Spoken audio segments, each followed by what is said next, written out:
Comment caractériser la pédagogie de l'intégration, qu'on peut définir comme un cadre méthodologique de la mise en œuvre de l'approche par compétences? C'est une manière de traduire l'approche par compétences, une manière de comprendre l'approche par compétences, qui est une manière particulière, une vision particulière de l'approche par compétences, et qui est basée sur un certain nombre de principes.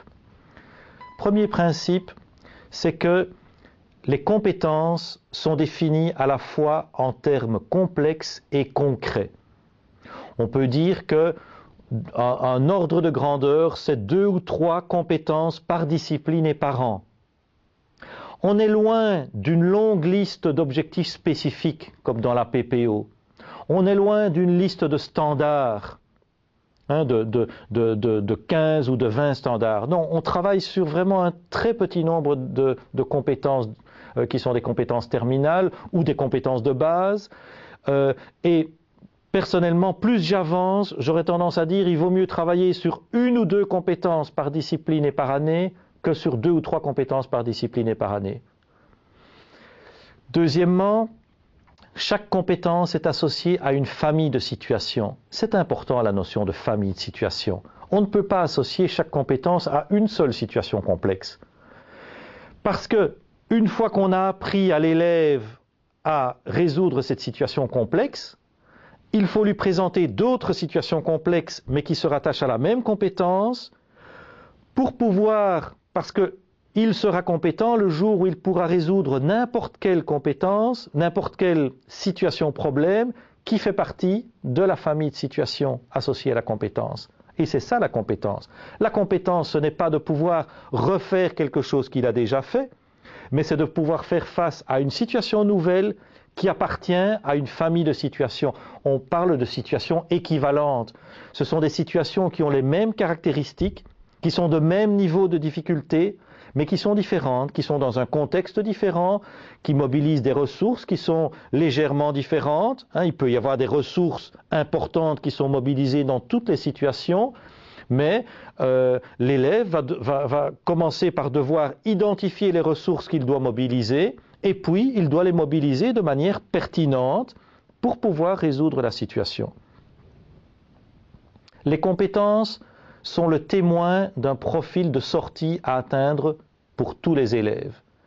Donc on va commencer par définir le profil de sortie à la fin du primaire, à la fin du collège, et puis le profil de sortie à la fin de chaque cycle, et puis le profil de sortie à la fin de chaque année. Et tout va être polarisé vers l'atteinte de ce profil de sortie. Et donc c'est ce profil de sortie qui va conditionner les compétences que l'on va formuler, que l'on va définir. Quatrièmement, un fort accent est mis sur l'exploitation de situations d'intégration par chaque élève. Et donc, ça c'est important aussi, si on veut rendre l'élève compétent, il faut que ces situations d'intégration, ces situations complexes, chaque élève puisse les résoudre individuellement. Bien sûr, on a besoin pendant les apprentissages d'avoir des moments de travail collectif, des moments de travail en petits groupes. Il ne faut pas les nier. Mais pour qu'un élève devienne compétent, on a surtout besoin d'avoir des moments significatifs dans lesquels l'élève se frotte tout seul à des situations complexes. C'est un leurre de penser qu'on va améliorer les performances des élèves plus faibles en leur proposant de faire l'impasse sur les situations complexes. On pense parfois que, en leur simplifiant la tâche, qu'en travaillant uniquement sur les savoirs et les savoir-faire, c'est comme ça qu'on va les aider. Non, bien sûr, il faut faire ce travail de décomposition avec les élèves les plus faibles, mais si on veut les aider, il faut surtout leur apprendre à pouvoir mobiliser tous ces savoirs, ces savoir-faire dans des situations complexes. Et donc, il faut pouvoir les amener à entrer eux aussi dans le complexe. Cinquième principe, la manière de conduire les apprentissages est laissée à l'appréciation de chaque enseignant qui a la liberté de choisir la méthode pédagogique la plus efficace et qui lui convient le mieux. Et donc, on ne va rejeter aucune méthode pédagogique dans la pédagogie de l'intégration. Même le modèle transmissif, à un moment donné, un exposé peut rendre des services à un moment donné de l'apprentissage. Toutefois, et je voudrais quand même préciser, apporter une nuance à ce que je dis, progressivement, il me paraît indispensable d'amener les enseignants à faire évoluer leur pratique pédagogique et à mettre davantage l'élève au centre des apprentissages en recourant à la pédagogie du projet, en recourant aux pédagogies de l'apprentissage, en mobilisant la résolution de problèmes pour installer les ressources, même les ressources, les savoirs, les savoir-faire. Et donc progressivement, il faut amener les enseignants à faire évoluer leur méthode pédagogique, mais il ne faut pas penser qu'on pourra le faire en un mois, ni même en un an, ni même en 5 ans. Il faudra peut-être 10 ans, 15 ans pour amener un enseignant à modifier de manière durable ses pratiques pédagogiques.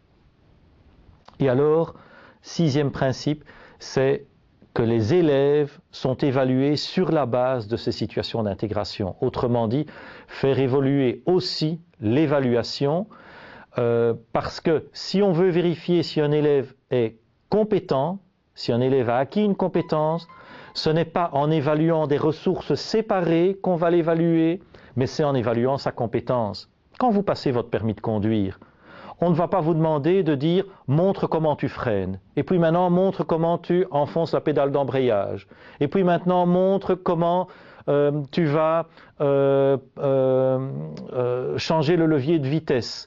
Maintenant, montre si tu peux reconnaître les panneaux de signalisation. Non, quand on vous délivre un permis de conduire, c'est en vous mettant une voiture dans les mains, en vous proposant de faire un parcours, et on voit si vous pouvez faire le parcours d'un point A à un point B dans un milieu réel sans trop d'incidents.